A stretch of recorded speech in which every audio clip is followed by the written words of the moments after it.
Olá, bom dia. Está no ar mais um Pensando Bem aqui na FM Cultura 107.7 e também você pode nos acompanhar pelo YouTube na plataforma da Cuboplay. Luiz Augusto Fischer, Juremir Machado, tudo bem, professores? Tudo sereno. Tudo certo? Tudo bem, Juremir? Tudo ótimo, tudo tranquilo. Faço questão que tu apresente o nosso convidado dessa manhã aqui, Juremir. Então, daquela maneira que eu estava treinando antes ou... Ele ficou, eu e o Fischer só observando, o professor Fischer desaprovou 2 vezes, ele testou 4 vezes. Na quarta ele levou uma nota aceitável. Ivan Pinheiro Machado, o melhor editor.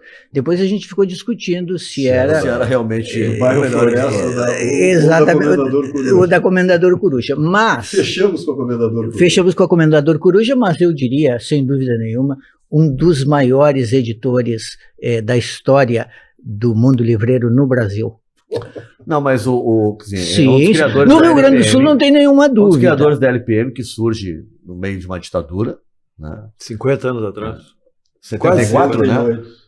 O ano que vem é 50 anos, 74? É, 74. E daqui a pouco torna acessível escritores como Jack Kerouac, o Bukowski, quem mais que ficou acessível? Olha só, Rimbaud, William Blake. Tudo. Né? O último grande sucesso que ele descobriu, publicou primeiro, depois a Companhia das Letras, não sei por que caminhos levou, e faz todo esse sucesso, mas surgiu na LPM, que é o Yuval Harari. Exatamente. O Harari, o Sapiens, que faz todo esse sucesso, era da LPM. Eu, quando estava no Correio do Povo, escrevi 6 artigos seguidos, sobre uma semana inteira, sobre o Harari, o livro Sapiens, que era da LPM, e que foi sucesso na LPM. Veio para o português pela LPM. Pela LPM. E a coleção, aquela Pocket, também marcou, né? Aquela do... Tem já uns feitos já nesse currículo, né, Ivan? 1.500 exemplares, 1.500 títulos. Você o que ele publicou de Simenon? Simenon, Agatha Christie. Houve uma época... 70 Simenon e 60 Agatha Christie. Então, houve uma época 61. que quando eu pegava avião, eu precisava ficar bem distraído, eu comprava Simenon na livraria do aeroporto. É bom demais. Só que eu esquecia e comprava de novo. Então eu tenho uns 4 ou 5 exemplares assim, do mesmo título lá em casa. Quando tu andava de avião? Agora faz tempo, depois da pandemia eu... É bem menos, né? Peguei avião 2 vezes, uma para ir a São Paulo e outra para ir a Brasília. Baixou o preço das passagens. Ô, Juremir, em relação ao Simenon, uma vez eu estava em Paris caminhando, passei pela PJ, pela Polícia Judiciária, e estava um cara ali parado, como é que se diz, o sentinela, né? Aí eu digo assim, uma igreja chegou. Aí o cara disse, o senhor é o 10º que passa por aqui, pergunta. É a marca, né? Ô, Ivan, o Juremir, quando sugeriu, né, o teu nome, a gente começou a debater a questão da crise, dá para se colocar assim, das grandes editoras, né? As grandes livrarias. Livrarias, perdão.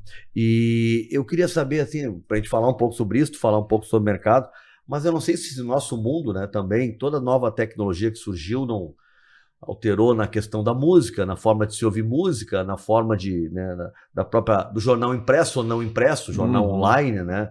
Como é que ficou no livro isso, mercado editorial? Essa é a nossa proposta de tema aqui, que foi sugerido por Juremir Machado.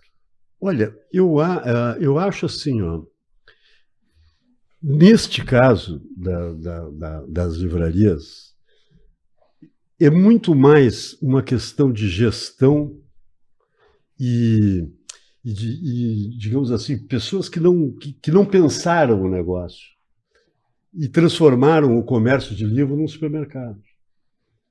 E até isso começou, esse movimento de volta, começou lá na Barnes & Noble, que eram 3.000 livrarias nos Estados Unidos, né?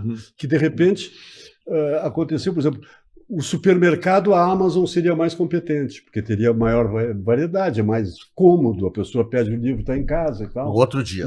Esse depoimento eu posso dar. Compra livro na Amazon, chega no outro dia. Então, os caras são bons nisso. A questão a diferença da livraria e da Amazon seria o quê? A experiência, digamos assim, para usar a palavra da moda, né? E a experiência, que é imbatível aquilo, né? Porque, viu uma coisa, eu sempre digo o seguinte, ó, uma vez eu estava dando uma entrevista lá para um jornal, lá na livraria, e o jovem repórter me perguntou, então faz o seguinte, me define uma boa livraria. O que é uma boa livraria? Aí eu baseado naquele dia a dia ali, eu digo, olha, uma boa livraria é muito simples, é o seguinte, o cara entra na livraria e pede um livro, não tem.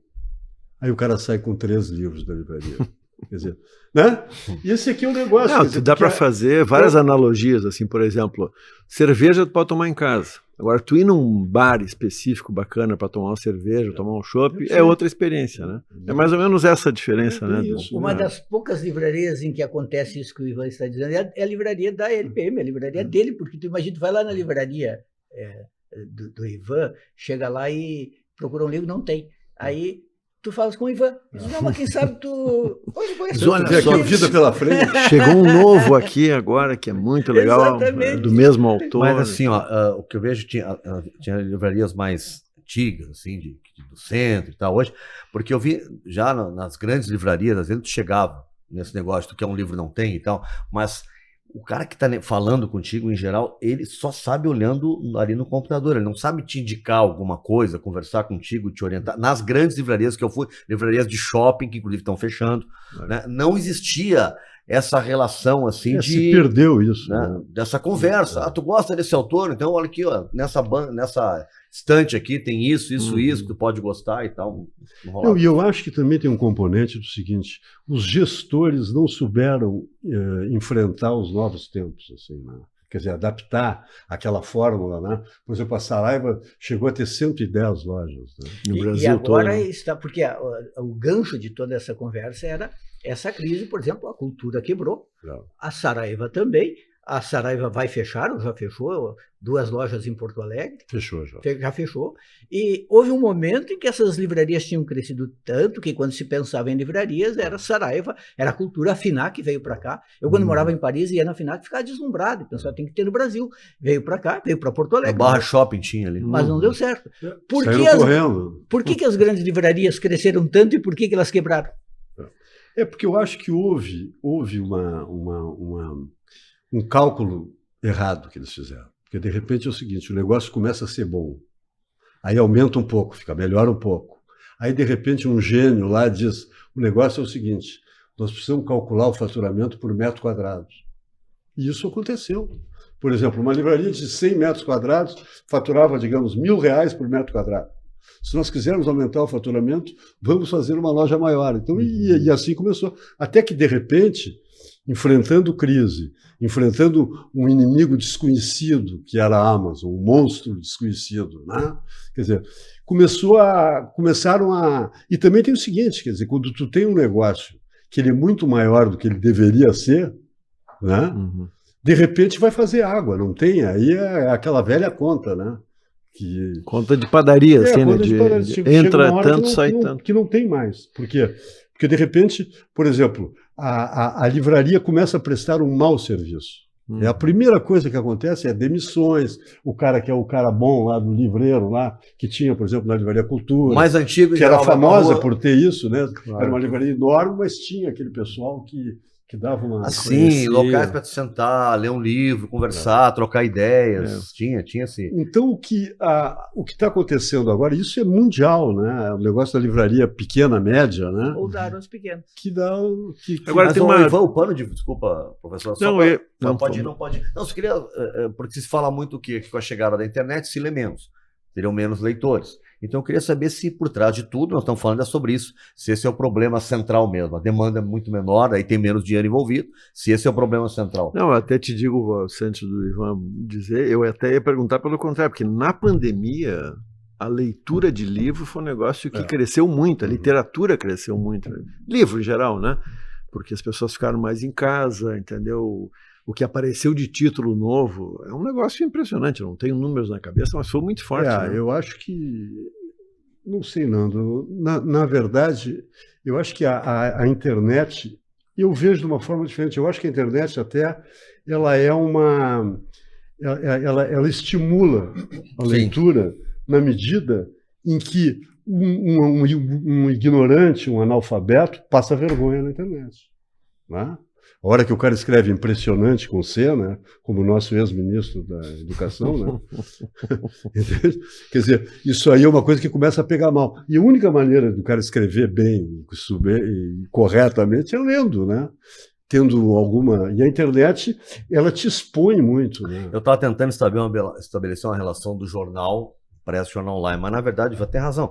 O jornal impresso e online, eles podem ter o mesmo conteúdo, sendo que a vantagem do online está na hora. O que está acontecendo, tu não tem que esperar o dia seguinte. O livro não é bem assim na internet. Não, o livro tem outro né? ritmo. O livro tem outro ritmo, tem outro momento, tem a forma de ler.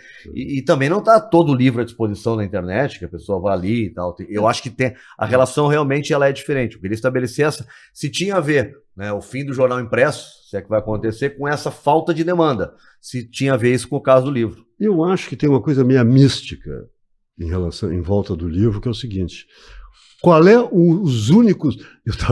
Eu brinco com isso, que é o seguinte: o único produto que é igual a 500 anos é o livro. E o botão, né? O botão de camisa. O resto mudou tudo, porque a Bíblia do Gutenberg é de 1400 e alguma coisa, né? Final do... E o produto é igual, quer dizer, aquela sacada da capa, vira a página e tal, é tudo igual. A página 1, a 2, a 3, a 4. Eu sempre fico pensando que se tivesse sido inventado depois do computador, seria chamado de absolutamente genial. Não precisa de energia. Olha, elétrica, inovação. não precisa de nada. Não falta luz. Não né? falta luz, funciona, só virar, funciona direitinho. Mas comigo não muito assim, mas aconteceu. O livro digital aconteceu, né? Se vende livro digital, o cara compra para ler no seu... No mundo acadêmico, seu leitor. principalmente. E livro de consulta, dicionário, uma barbada. Aí é implacável. É implacável. Tem em alguns segmentos, né, setores, como diz assim, colocam um grenal entre livro impresso e o livro digital. Como se houvesse um confronto. Assim, não, porque é digital. Enquanto que, e eu quando me perguntam isso, eu sempre digo o seguinte: olha, o livro digital seria o melhor dos mundos para o editor. O melhor dos mundos. Eu digo, imagina tu vender um livro para Manaus. Imagina a mão de obra que é para esse clique. Uma vez eu fui a Manaus e vi os livros da LPM lá numa livraria. Eu digo, pô, imagina a saga, né? Porque a gente chegou lá de barco. Entende? Então tu vai e pega um transporte para São Paulo, de São Paulo para Brasília, de Brasília para um barco e tal. Então, isso no livro digital não existe. Então, em 1 minuto, porque é uma história comprida, a gente fez no começo dos anos 2000, no ano 2006, nós fizemos uma empresa, LPM, Companhia das Letras, Sextante, Record, Rocco, que era a DLD, Distribuidora de Livros Digitais, que a gente fez uma plataforma onde botaria os livros ali e esses livros seriam distribuídos dessa plataforma para a Amazon, para a Saraiva, que tinha muito naquela época. Bom, no famoso business plan que se faz quando faz a gente fez uma projeção. Então a projeção era o seguinte, eu falei 2006, não, é 2009. A projeção era o quanto nós teríamos do mercado em 2016. Aí foi calculado e tal. Calculou-se em 18% em 2016. Do negócio do livro. Seria o faturamento das editoras, 18% seria livro digital. Uhum. Bom, chegou-se em 2016, era 4%. E chegamos em 2023, é 5%. Então, eu diria o seguinte, em uma frase, não rolou. E esse número é parecido fora daqui, não tem ideia? É a mesma coisa, O Júlio Emílio tem razão, quer dizer, para o mundo acadêmico é muito bom. Por exemplo, o professor, que está fazendo uma tese, precisa de 20, 30 livros, está lá e tal. Mas, na verdade, é impressionante isso. Eu vejo lá na livraria, a gente vê, por exemplo, de todas as idades, né, o pessoal tem essa coisa, o livro, essa coisa mística, e não tem.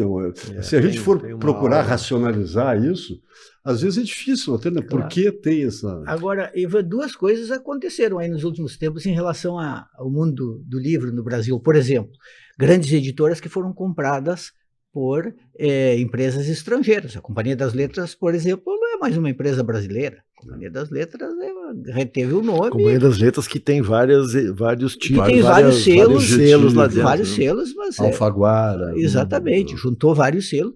Bom, mas tem algumas que resistiram, como a LPM, a Record, mas de maneira geral, digamos assim, o capital internacional entrou forte nessa área editorial. Por quê? Entrou muito forte.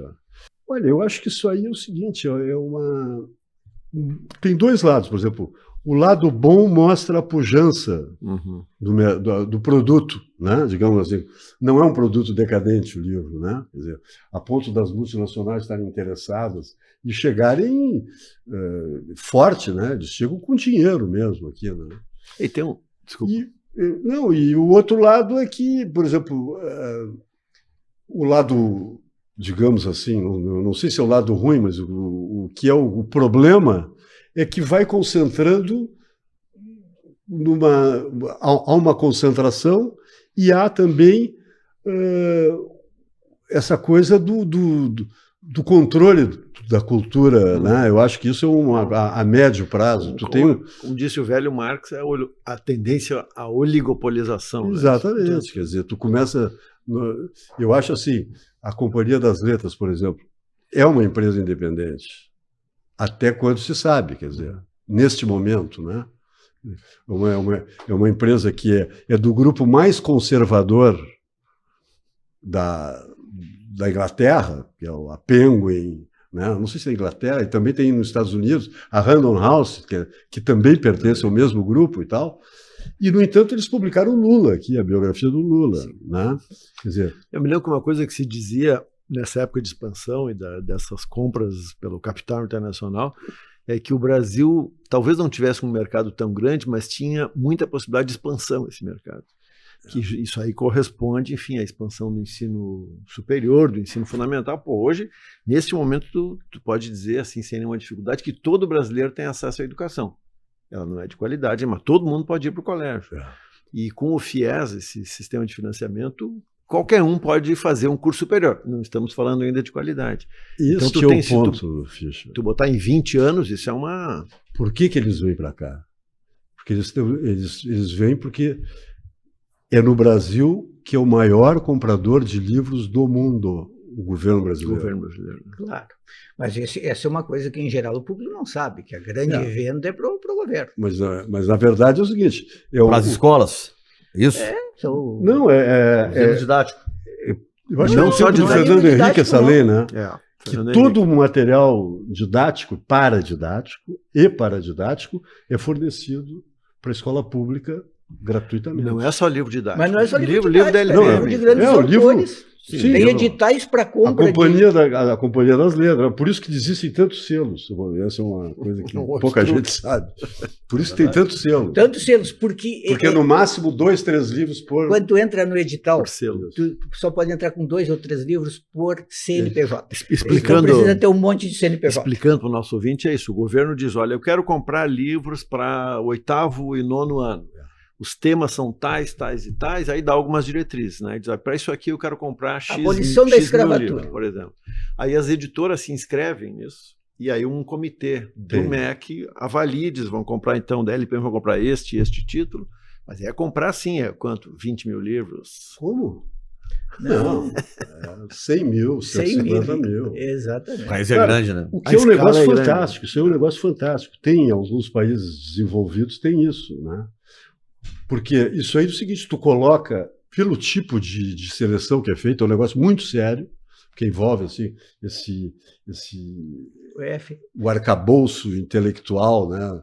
Sim, universidade. Da universidade, exatamente. E é uma grande máquina, né? O FNDE é uma grande máquina que os partidos querem controlar. Exatamente. E tudo mais, um poder enorme. Agora, Ivan, nessa coisa da entrada das multinacionais, do dinheiro do mercado internacional. Eu conversei há pouco com o Gerbasi, falando da entrada do Netflix, da Prime, né, a própria HBO, produzindo, inclusive, séries nacionais.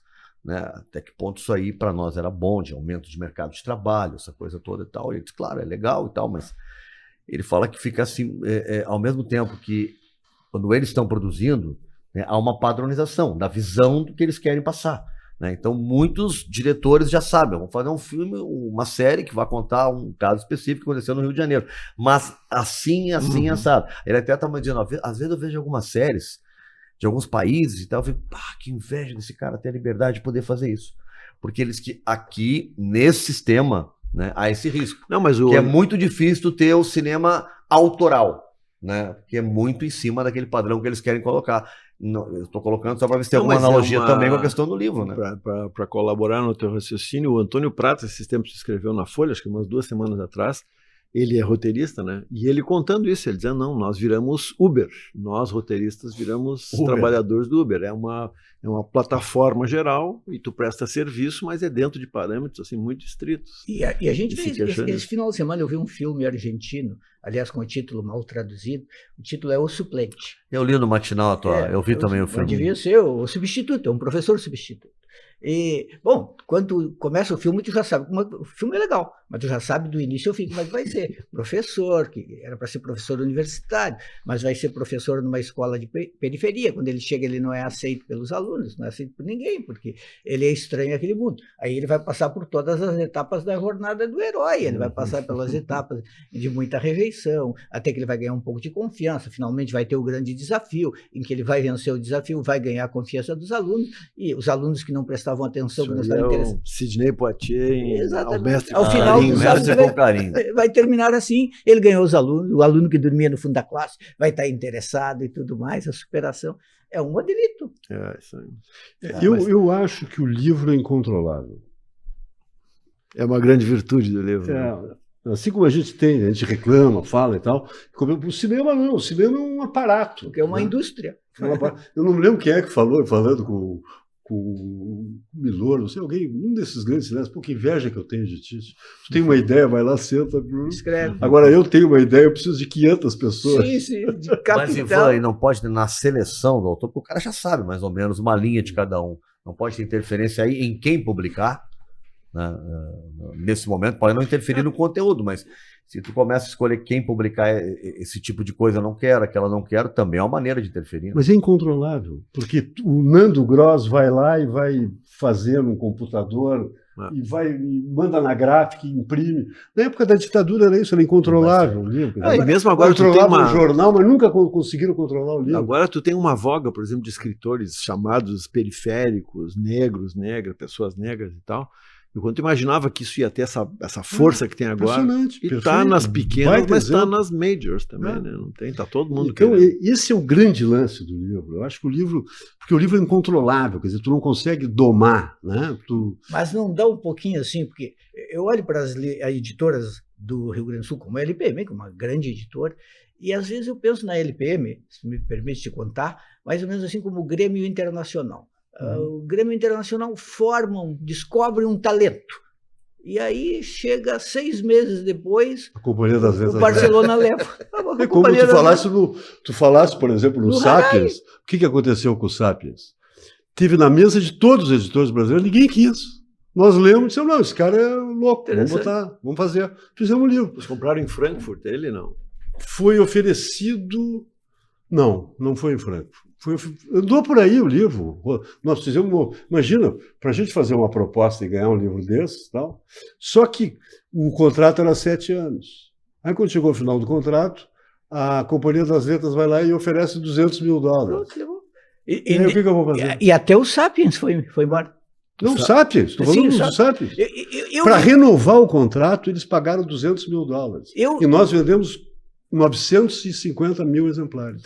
Eu vivi 1 milhão uma de história. exemplares do livro. Eu vivi uma história, assim, eu não sou editor, mas tenho proximidade com alguns, com o Luiz Gomes, da Sulina, por exemplo. Em 98, eu estava morando na França e tinha surgido um cara que todo mundo estava dizendo que ia ser que ia dominar a cena literária na França, que era o Michel Houellebecq. Eu liguei para um amigo e disse, não, como é que a gente faz? Li o livro, adorei o livro, disse, tá, ofereci para o Luiz. E o Luiz, vamos tentar. Ninguém queria o livro, ninguém quis o livro no Brasil, ninguém quis o livro. Partículas elementares. Partículas elementares. Nós compramos, assim, por R$1.000, os direitos de publicação. Depois compramos outro ainda, a Extensão do Domínio da Luta, também por R$1.000. Bom, hoje é da companhia, da Alfaguara.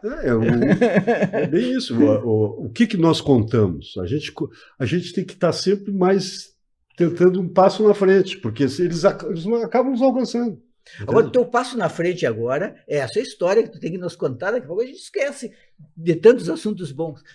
O templo das livrarias no Brasil era a cultura da Avenida Paulista. Bom, agora com a cultura... Que tinha um símile aqui em Porto Alegre que era respeitado. Não era a mesma coisa e tal, mas também era muito respeitável. Exatamente. E agora, como quebrou, vai ter uma espécie assim, de loteamento do espaço da Livraria Cultura em São Paulo. Condomínio. Um condomínio onde a LPM, por exemplo, também vai ter o seu espaço, e isso parece ser muito importante, muito interessante do ponto de vista de livraria hoje. Foi muito legal isso, porque, na verdade, foi uma reciclagem de um problema, uma reciclagem para o bem, né? Porque estava lá o problema que a cultura não recebia livros. Porque estava devendo para as editoras. Aquele espaço genial, incrível, né? E eu sempre digo o seguinte, a Livraria Cultura da Avenida Paulista, sempre foi o maior cliente individual das editoras no Brasil. Então eu digo, vem cá, tu tem uma livraria na rua mais movimentada da 4ª maior cidade do mundo, tu não pode deixar morrer isso, né? Então, quer dizer, baseado nisso... Para quem não foi lá na Cultura de São Paulo, ela ocupa o espaço de um antigo cinema daqueles para 3 mil espectadores. É um negócio descomunal de grande, né? Então, o que aconteceu? Foi feita uma proposta inicialmente para a Companhia das Letras e para a LPM, e a gente foi conversando, até que chegamos a um acordo comercial, né, em que as empresas teriam o controle comercial, as editoras, né, e a cultura seria nossa sócia, né? É nossa sócia. Porque lá no espaço tanto no espaço da Paulista como no espaço aqui em Porto Alegre, já está funcionando. Em São Paulo está a pleno. Aqui ainda falta chegar algumas editoras e tal, embora já tenha... Quantas vão ser? Hein? Tens ideia de quantas vão ser as editoras? Eu acho que vai ser umas 20, mais ou menos. Que vão ocupar o espaço. Vão ocupar o espaço, tanto lá como na Paulista. E nós já temos lá na Paulista uma experiência de mais de um mês. E é maravilhoso. Eu me lembro que a primeira vez que eu cheguei lá, a gente montou aquele esquema todo e tal, do nosso espaço, e eu voltei para Porto Alegre, e aí eu digo, não, vou voltar para São Paulo para dar uma retocada. E o espaço, o aspecto... É maior que a Pocket Store, né? É maior que a livraria. Mas é vocês que decoram, vocês que dizem como é que são as prateleiras e tal? Não, é tudo deles. Vai ser muito legal, perfeito o material, né? O nosso espaço é maior do que a livraria aqui, entende? É como um salão do livro permanente. Exatamente, uma feira do livro. Feira do livro. Imagina uma feira do livro dentro daquele espaço. Cada barraca é uma editora. Cada um tem sua barraca. Quantas livrarias ali, Ivan? Quantas editoras? Quantas editoras ali? 20? Lá em São Paulo? Não, ali nesse espaço. Sim, na Avenida Paulista são mais ou menos umas 20 editoras. Quantas poderão colocar aqui? 20 também aqui em Porto Alegre? Mais ou menos o mesmo grupo. Para a gente, todo mundo conhece a Livraria Cultura aqui de Porto Alegre. O mesmo grupo. Aquele espaço vai ser loteado, por assim dizer, entre 20 editores. Não vai ter livro estrangeiro, então, só editora brasileira. Não, a Taschen está. A Taschen está no grupo, agora eu me lembrei. Porque normalmente a grande briga era conseguir ter espaço numa livraria como aquela. As livrarias pequenas, as editoras pequenas, por exemplo, elas dizem assim, preciso vender para a cultura. A cultura até comprava, mas entre comprar e expor o livro está... O Julemir é o melhor dos mundos para os editores. Para nós, por exemplo, eu estou curtindo uma barbaridade, porque pela primeira vez tu chega lá e tu vê o livro que tu quer botar na frente. Exatamente. Tu não precisa chegar e pedir, Nando, por favor, o meu livro não é uma aposta. E aí o cara te olha assim... Será? Não, eu também, deixa aí e tal. Agora tu diz assim, olha, eu boto lá e digo, se eu quiser. E a afluência do público lá tá forte. Mas é isso que eu comecei a dizer isso que eu fui e tal, e voltei para retocar lá a arrumação e tal. E vim no domingo. Saí, peguei um avião aqui às 10 horas, cheguei lá no aeroporto e tal, peguei o táxi direto, fui direto, porque eu não tinha visto ainda a coisa operando, né? Aí cheguei assim, e quando tu chega pela Alameda Santos, no Conjunto Nacional, tu pega a parte, porque o cinema ele tem uma inclinação, né, das cadeiras e tal, e eles mantiveram isso. E aí é o seguinte, eu entrei pela Alameda Santos e cheguei no plano de cima, assim. Quando eu olhei, não acreditava. Tinha mais ou menos umas 2.000 pessoas. Nossa. E eu tenho meu espaço aqui. Eu olhei aquilo, quase... Eu comecei a contar assim, eu digo, peguei 50 ali, eu digo, tem mais, tem 20 vezes esse bolinho aqui. Por quê? Porque a Avenida Paulista fecha no domingo.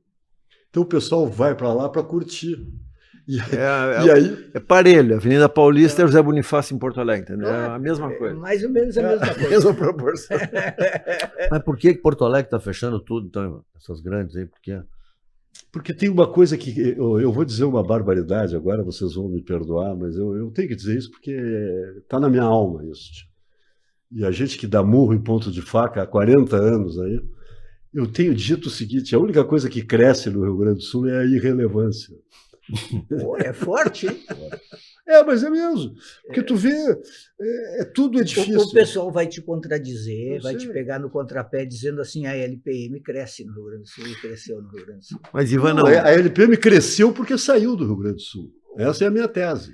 Ô, Ivan, deixa Eu eu não te tenho, eu não tenho nenhuma, como é que se diz, xenofobia? Isso. Essa É, coisa, contra essa o coisa estrangeiro. do gaúcho e tal. Sim. Não acho, eu acho que tem me perdoe, nós estamos aqui Um bate-papo uma no livre. café. Eu acho que aquela coisa do cesto dos caranguejos é maravilhoso aquilo, né? Não fui eu que inventei aquilo, né? Isso é uma piada Aquela que tem lenda 30 dos anos. caranguejos. É muito boa aquela Os história. 2 cestos de caranguejo, conhece, né? Não. Dois cestos de caranguejo. Na beira da praia. Um com um tapado, assim, completamente tapado, com Uma um pedra tijolo em em cima e o outro aberto. Aí o cara chega ali e pergunta: o que é esses 2 cestos aí? Ele diz: não, isso aqui é o seguinte, aqueles ali são aquele que está tapado é os caranguejos baianos e o outro que está aberto é os caranguejos porto-alegrense aqui. Gaúcho. Não, mas por quê? Não, os baianos a gente tem que tapar porque um fica subindo no outro e sai do Todos se ajudam. sai do cesto. E o outro do lado, não. Os caras, quando estão saindo, eles puxam para baixo. Então não tem problema, eles não fogem do cesto. Não tem como sair nunca. Agora, Não Ivan, pode deixa eu te ser. perguntar uma coisa. A ascensão da extrema-direita nesses últimos anos, dá para sentir isso no mercado do livro que tu maneja, que tu frequenta? Não, Esses porque caras a leem extrema-direita alguma coisa? Não lê. Não lê. Oi, Ivan, Mas eles não chegam a atrapalhar o negócio do livro. Não. Nem quando estava aquela coisa de eleição, que a gente até ficava meio com medo ali, Uhum. porque o pessoal não é muito chegado em livro, né? Então, e aí nunca houve uma provocação, uma coisa ali, mesmo a gente estando ali no coração do mês de vento, porque o pessoal realmente não lê. Né? Eu acho que não curte muito. Não esse é o negócio, negócio deles, né? Não é. E o que mais vende hoje de livro no Brasil? A música, o que mais se vende é música sertaneja. O que mais vende hoje de livro no Brasil? Temas, assim, autores, enfim, o que o pessoal mais está interessado em ler? Eu acho que tem um movimento muito interessante que assim, mulheres. Mulheres. Muitas mulheres escrevendo, né? Uhum. E publicando.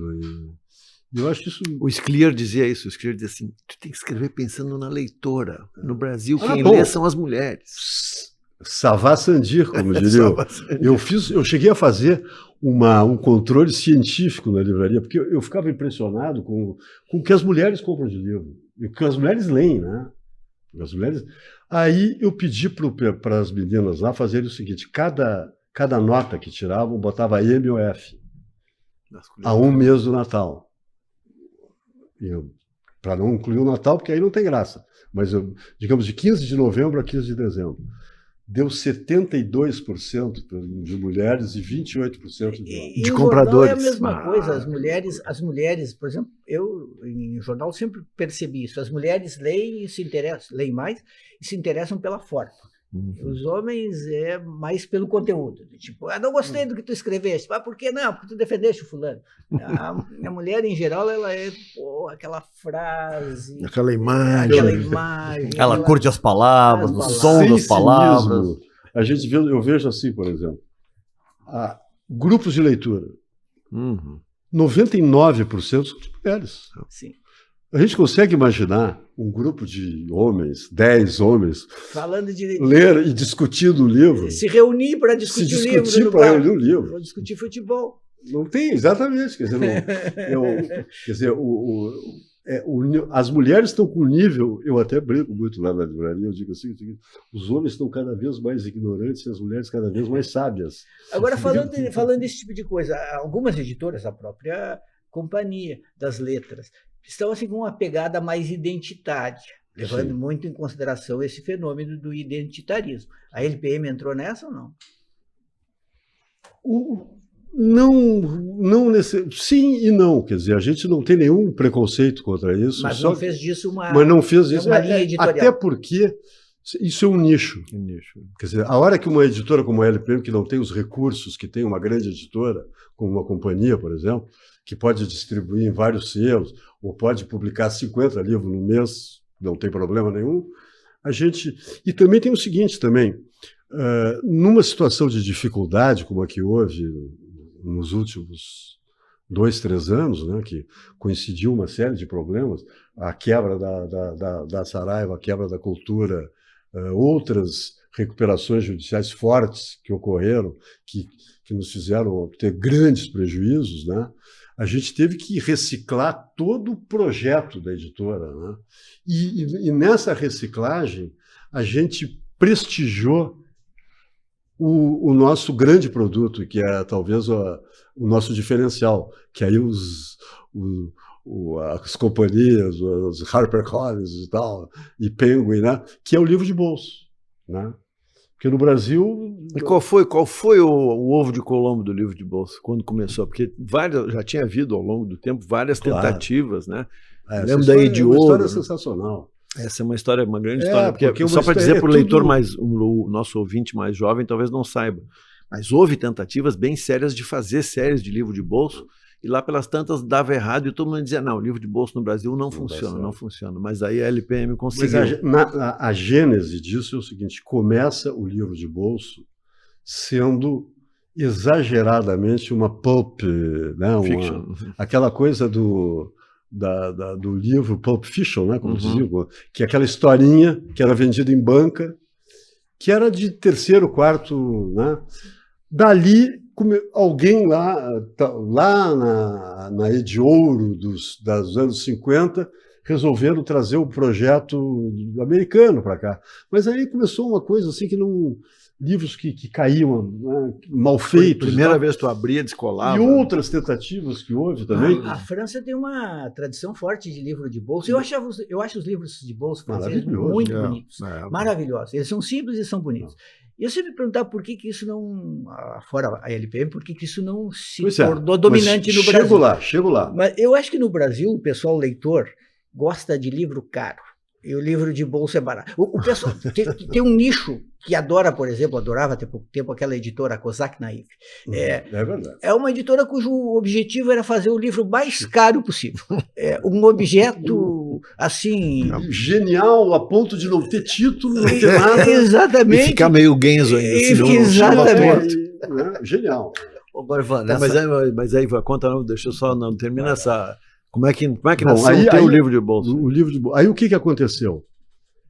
No final dos anos 90, depois do Plano Real, houve o juro altíssimo, não sei se, e nós estávamos endividados, a LPM, e a gente praticamente não conseguia sair do chão, não conseguia... aquela coisa de... E aí alguém teve a ideia de fazer... A gente tinha uma máquina da Xerox, que era uma máquina que fazia livros por demanda. Que foi uma aposta numa certa época, livro por demanda. Que foi o nome daquilo? É Docutec? Docutec. A Docutec, exatamente. Famosa? Docutec. E nós fizemos um acordo com a Xerox e a gente tinha um espaço lá na Comendador Coruja, onde estamos até hoje, e botamos aquela máquina lá. E começamos a fazer. Então...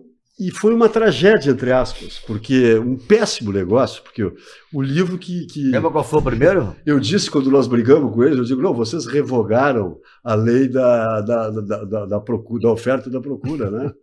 Porque quanto mais livro a gente fazia, mais caro ficava. Era o contrário. Era o contrário. Porque era por demanda. O bom era fazer 10. Se tu fazia 1000, era luz, gente, era um inferno. Então virou um inferno aquele negócio. Bom, mas justiça se faça é o seguinte, não fosse a Docutec, aí vem as contradições, né? Claro. Dialética, né? Se não fosse aquilo, não haveria o livro de bolso. Por quê? Porque o problema do livro de bolso é o seguinte, não tinha precedente. Entende? Fazia muito tempo, o livro era muito desgastado, porque era só porcaria que faziam e tal. E nós resolvemos, alguém disse, não, vamos fazer o seguinte, vamos pegar a folha da Xerox, que era uma folha grande, assim, vamos aumentar, vamos ver o que dá para aumentar. Conseguimos aumentar um pouco, dando uma esgaçada ali e tal, e conseguimos fazer 8 páginas por folha. Por folha. A3. Olha só. Agora, tem coisas assim que são E aí paradoxos. começou a coisa. E aí começou, e aí vamos fazer um livro. Aí começamos a fazer um livro. O Analista de Bagé era o sucesso da absoluto. época. E aí fizemos o Analista de Bagé, bolsinho assim. Não E aí teve começou aquela a coleção, funcionar. acho que era da Brasiliense, que é o que É, é ideologia, que é o que é jornalismo, exatamente. o que é isso. Primeiros passos. É editora Primeiros Foi Passos. na mesma época. Que hoje a companhia faz de novo com um modelinho mais bonito. Mais, Isso aí foi design melhor. simultaneamente, mais ou menos junto conosco. Ah. E aí nós começamos a fazer, a gente fez 12 títulos e fizemos uma coisa que foi muito, talvez tenha sido a grande razão do sucesso. O Lima chegou e disse, não, se nós não inventar Lima um é o display, Teu se sócio. nós não teu inventar, sócio. o Paulo de Almeida Lima, que é o L da LPM, se nós não inventar um suporte para esses livros, os caras vão botar lá, os livros vão botar fora. Ah, sim, Ou sim. vão- Não tem como mostrar. Porque era muito barato, em primeiro lugar. O cara não gosta de livro barato. Sim, ele ganha pouco em cima.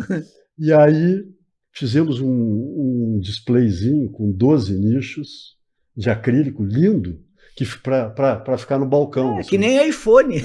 Tem que ter o... E aí começou.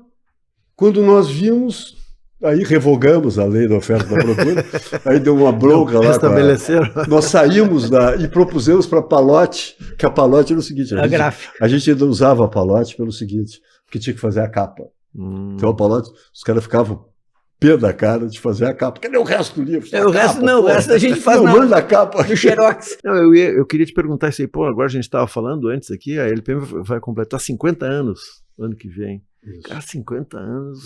Tá 50 anos é meio Ele século. disse que foi embora, mas foi mais ou menos. Tu tem um pé em São Paulo e outro pé aqui. Tu tá bem enraizado ali na Comendador Coruja. Não, sim. A gente Só começou- faltava agora a LPM querer dizer que é paulista. É paulista. Era Só de faltava, final, só né? faltava dizer que tu torce pro Corinthians. É que eu sou um cara Eu sou ingrato, Palmeiras. viu? Só tava me faltando agora isso. Eu fiz A um LPM exercício é nossa, de ingratidão. nem Ninguém mais gaúcho do que tu. Como nós estamos aqui entre amigos, LPM é pessoas nossa. que eu admiro, de Exatamente. altíssimo nível. A LPM é que nem a Varig. Eu nem pensei nos ouvintes. Eu nem pensei nos ouvintes quando eu fiz Aquela afirmação. aquele ataque terrível ao escabrosa. Rio Grande. Né? Imagina o Piero Machado dizer uma coisa dessa. Exatamente. Agora, O senador tremeu lá. Senador No seu se belíssimo revirou. túmulo Se ali lá. revirou. o Fischer antes falou na questão do identitarismo, o Juremir tocou nesse assunto. A LPM vem de 74, acompanha esse mercado há um tempão. O que a gente pode dizer? Né? A gente, por exemplo, conversa com professores universitários, né? Quando a gente fala sobre a nova universidade pós-cotas, né? Com essa um novo Brasil que surge dentro da universidade. O mercado editorial do que tinha nesses últimos anos, a gente pode dizer que a presença de negros hoje ela é realmente efetiva, nós ainda estamos muito distante. O que mudou, né, com relação aos escritores negros terem mais espaço no mercado editorial? Olha, eu acho que aumentou muito. Né? Aumentou muito, na real mesmo. Né? Hoje nós temos grandes escritores. Né? Não, tu tem nichos assim claros, né? Por exemplo, feminismo, né? Isso. Ou voz feminina, digamos, não apenas feminista. O mercado LGBT, que é muito, muito vigoroso. Esse mercado periférico ou negro. E tem um mercado também que ainda não é tão forte, que é indígena, né? Que ele aparece assim, né, de vez em quando. Mas quando eu falo também escritores negros, eu digo assim, tem escritores negros escrevendo só sobre isso, sobre identitarismo, sobre essa questão racial, ou escrevendo sobre amor, né, sobre crítica literária, sobre ficção científica, sobre ficção. É isso que eu digo, se há hoje esse espaço realmente no mercado. Esse é um dilema interessante que os escritores negros, e que se reivindicam escritores negros, estão enfrentando, né? Porque eles começam a dizer isso. Não, peraí, eu não quero ser convidado só porque eu sou negro. Só para falar sobre negritude. Eu quero, exatamente, quero falar de tudo. Mas tem um momento inicial que é de afirmação local, de afirmação da sua ideologia, mas depois, se sobreviver, vai ser um escritor, enfim, como qualquer outro, por assim dizer. Não, né? pode ser escravo do chamado lugar de fala. Isso eu tenho visto agora alguns escritores que eu acompanho que já estão sofrendo isso na carne. Né? Sim, porque o cara escreve aquilo, faz sucesso com um livro, aí o seguinte, não, eu quero mais desse aqui. Né? Aí o escritor, às vezes, como artista, diz, não, eu não quero ficar preso nisso. É um tema interessante. Né? Mas eu queria voltar no negócio dos 50 anos, Ivan. Vocês não estão pensando em nada por enquanto, para fazer uma grande festa, um baile de debutante, Pois não. é. Ivan, claramente, o Baile na professor Rei- Fischer. Bodas de ouro. Pois é. Ivan, claramente, o professor Fischer quer uma festa. Ele quer reunir amigos, né? Exato. Conversar. Ele quer uma festa da LPM. Claramente é isso. É difícil, né? Eu confesso para vocês assim que eu até nunca tinha pensado, não tinha pensado Não, nisso. entrou Eu só ainda no quero teu fazer um parênteses, horizonte. Ivan. Também, tu nunca tinha pensado. Agora, se essa festa acontecer e for em São Paulo, aí vai dar rolo. Não vai ser. Aí nós vamos nos Vai ser rebelar. nos salões, Aí vai ter crise aqui, professor. nos salões da cultura em São Paulo, na Avenida Não, aí Paulista. vai dar crise. Nós vamos nos rebelar. Não, eu acho assim, ó, no Brasil, esses dias eu estava vendo desses programas de empreendedorismo, não sei o quê, e tinha um sábio lá que dizia o seguinte: 10 anos é uma grande marca para uma empresa que dura 10 anos e tal. Aí eu fiquei com aquilo na cabeça e tal. E eu digo, pô, um negócio assim tão frágil, né, como é o negócio do livro, né, frágil, que eu estou dizendo, em relação aos outros grandes negócios, durar quase 50 anos, como a LPM tem durado, né, É um fenômeno. é uma coisa Agora, muito... em determinado momento, vocês decidiram abrir a livraria que vocês têm ali. Não, é minha só. É só tua. É só minha. É só tua. É. De toda maneira, uma das coisas que normalmente acontece, não com uma editora, a LPM é grande, agora, outras editoras, elas sofrem com o seguinte: elas fazem o livro fica bem feito e tudo, mas aí o autor começa a perguntar: onde é que encontra o livro? Porque às vezes é difícil, o livro está ali, mas as muito grandes não difícil, isso é pegam. muito difícil. Foi isso que te levou a criar uma Não. livraria? Não, eu acho que foi mais assim, eu estava precisando de um doutorado, assim, sabe? Que eu acho que isso aí é o Contato com o público? O livreiro é um doutorado, é impressionante, eu gosto muito, e fico dando carteiraço lá na editora, qualquer coisa, os caras já não me aguentam mais, porque quando dá uma dúvida, eu digo, não, pera um pouquinho, eu estou lá, eu sei como é que Eu é. sou o cara da ponta do processo. Eu sei Então, o que o público Quantos anos quer. tem já a livraria? Eu fico dando 4 anos, sendo que 2 de pandemia, né? Mas esse carteiraço é bacana, porque eu estou brincando, claro, né? Mas de qualquer forma, por exemplo, isso que eu falei no começo da nossa conversa, aquela coisa da boa livraria, que o cara pede o livro que não tem, sai com 3 livros, e outras coisas, isso aí, esse aprendizado, por exemplo, de o que faz a pessoa comprar o livro, né? É uma coisa assim muito impressionante. E essa coisa do papel do livreiro, né? Como é importante o papel do livreiro, né? Eu sempre fico pensando assim, ó, o Nando falou o negócio da cultura, aquela coisa grande que tinha os CDs e tal, né? E eu fico pensando assim, ó, eu adoro música, mas eu não conheço as bandas, não sei o que é moderno, o que não é, o que saiu. Então, se chegasse alguém assim e me dissesse, olha aqui, ó, esse cara aqui, tu vai lá e compra. Entende? E isso é um know-how que a gente aprende, né? Se é que se pode dizer isso. Tem um circuito. Os autores eles percebem logo o seguinte: é como jogar num time grande. Quando se publica por uma editora grande, significa que vai ter mídia. Significa que vai ter livro em livraria. Significa que o cara vai descer no aeroporto e vai enxergar o livro. E significa que vai ter prêmios. É um circuito. É muito difícil isso acontecer quando o autor está fora de uma grande editora. Mas, aproveitando, Ivan, como é que tu tem visto agora nos últimos anos com essa mudança do papel do jornal e da revista em papel, né? Que diferença fez isso para o negócio do livro? O fim dos suplementos literários? Terrível. Terrível. Hoje em dia, eu acho que o grande atingido pela essa revolução, assim, digamos que a gente rebate isso para o plano editorial, né, foi a imprensa cultural, eu acho. Praticamente acabou.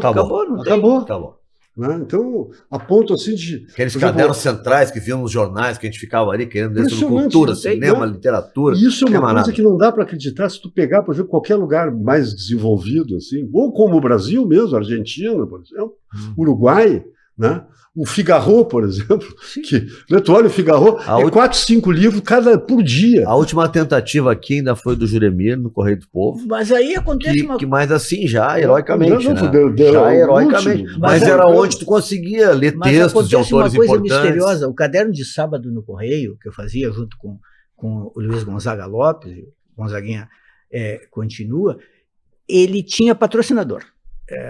Eu mesmo me encarreguei de conseguir, a Unimed patrocinava. Então, ele dava lucro. Não era um grande lucro, mas ele dava lucro. Mas mesmo assim ele era um problema.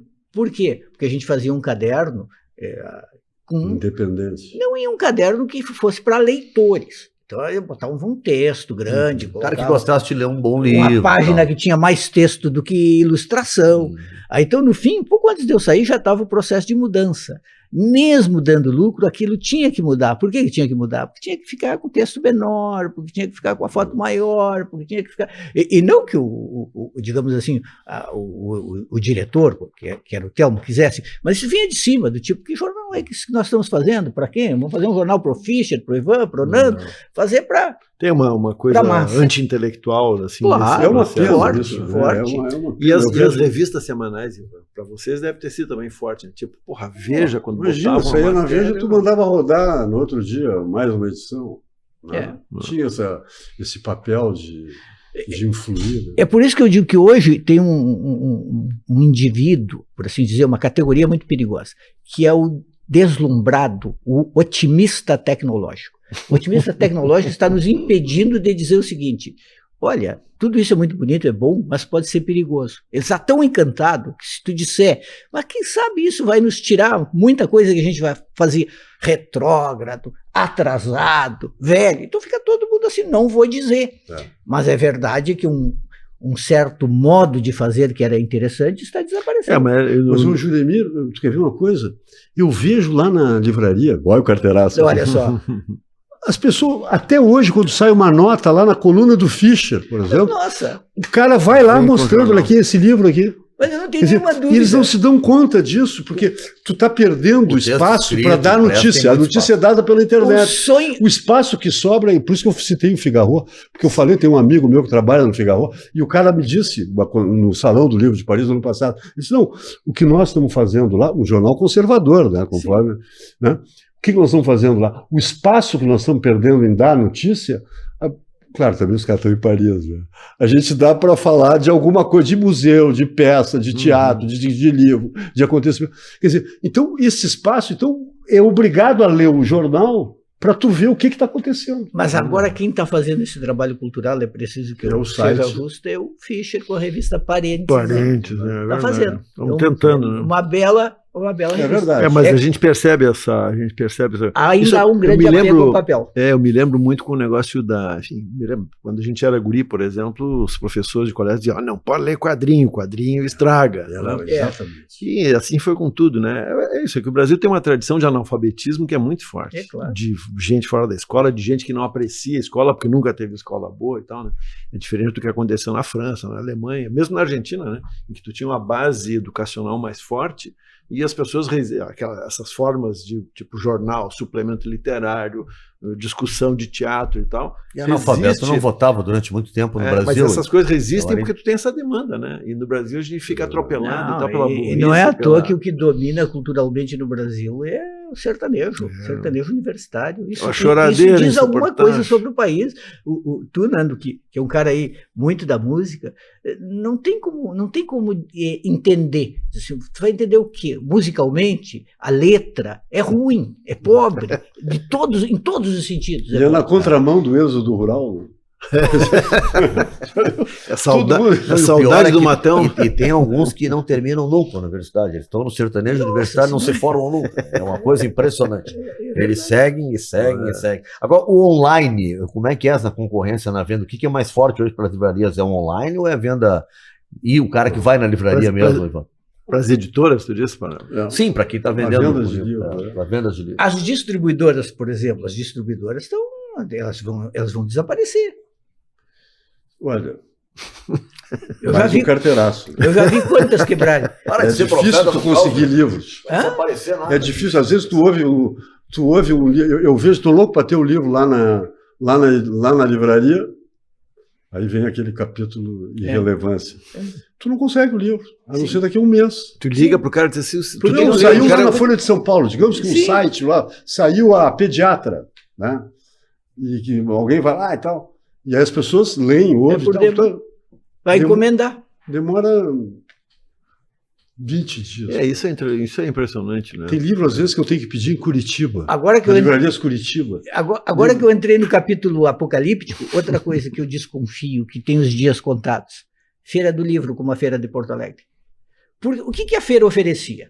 2 ou 3 coisas. Uma era o contato com os autores. Outra era o livro mais barato. Com desconto. Mas hoje a Feira do Livro E o volume de oferta. E o volume de oferta. Coisa hoje, fascinante. mais barato não é. Não, É impossível concorrer com os preços bom. encontrados na internet.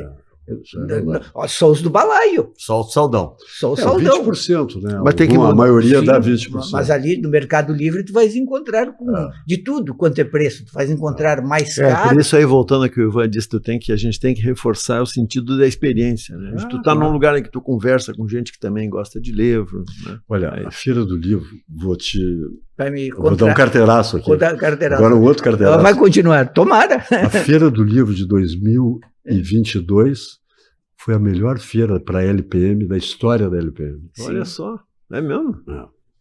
Impressionante, né? Agora, Foi 40% acima da média dos 5, 6, 7 outros anos. Olha só, que loucura. agora Não sei se realmente foi uma coisa assim. quando a gente olha a feira, ela está menorzinha. Completamente. Ela emagreceu. Aí que tá. É possível. Essa é a minha interpretação. É, claro, eu não tenho ilusões. É, Porque claro. quando antigamente tinha 120, Espalhava. dividia por 120. Agora está dividindo por Como 40. tem 60, Com 60. Talvez mas, corresponda de um pouco a qualquer esse... forma, de qualquer forma, foi é uma coisa que dá um certo vigor. Assim, E tem sabe? outra coisa, a feira para nós ela é muito pitoresca, muito bonita naquele jeito que ela tem, né? Ela tem um jeito assim de... Agora eu que vou dizer uma coisa que os gaúchos vão odiar. Ela tem um ar assim de festa junina. Claro, Aquelas mas isso barraquinhas. é uma das coisas encantadoras. Exato. É isso. Agora, será que essa turma jovem, eu trabalho com jovens todos os dias, que eles chegam lá e olham aquelas barraquinhas que não tem nada de moderno, sabe? A LPM consegue uma mais moderninha, mas será que eles olham para aquilo lá e eles se encantam? Nós temos que dar um jeito, né? Vamos lá, vamos falar com essa gurizada. Mas o Fischer trabalha duro lá Terminou nosso tempo. para tentar convencê-lo. Temos que fazer isso. Terminou nosso tempo. Voltou. Terminou já? Como nós tínhamos falado na semana passada, o Grêmio foi o campeão gaúcho. Foi. Tá? E tu deve estar feliz com as 2 vitórias, com as estreias do Inter na Libertadores, Copa do Brasil, Júlio? Não, eu Bem otimista? Eu estou feliz com uma coisa, caiu o técnico do Flamengo. Foi um dos maiores enganadores que Vitor, passou pelo Brasil. Mas o nosso técnico, enquanto isso, não caiu ainda. Né? Não, O Vitor Pereira, 100% de aproveitamento. Ele disputou 4 títulos, perdeu os 4. Que maravilha, né? Impressionante. Uma coisa impressionante. tem um grande perigo, já que terminou, é a xenofobia da qual tu falaste, mas o perigo maior ainda é aquele que era denunciado pelo Nelson Rodrigues, é o viralatismo. O futebol está dominado pelo viralatismo. O Flamengo tem muito dinheiro, mas de demissões de técnico de 2020 até agora, 5 treinadores, só em rescisão de contrato, 37 milhões de reais. É o que o Flamengo está pagando. Ivan, muito obrigado pela tua vinda obrigado. aí, pô. Olha, eu que agradeço, Boa conversa. foi super legal. Aqui. Muito bom esse Tuas papo. ordens, né, quando quiserem jogar E nós conversa estamos fora. aqui só pela festa dos 50 anos, né, professor? 50 Fischer? anos. Pois é. Vamos falar Vamos sobre pensar isso, sobre falar Vamos fazer essa festa. Pensando bem, volta na semana que vem. Tchau.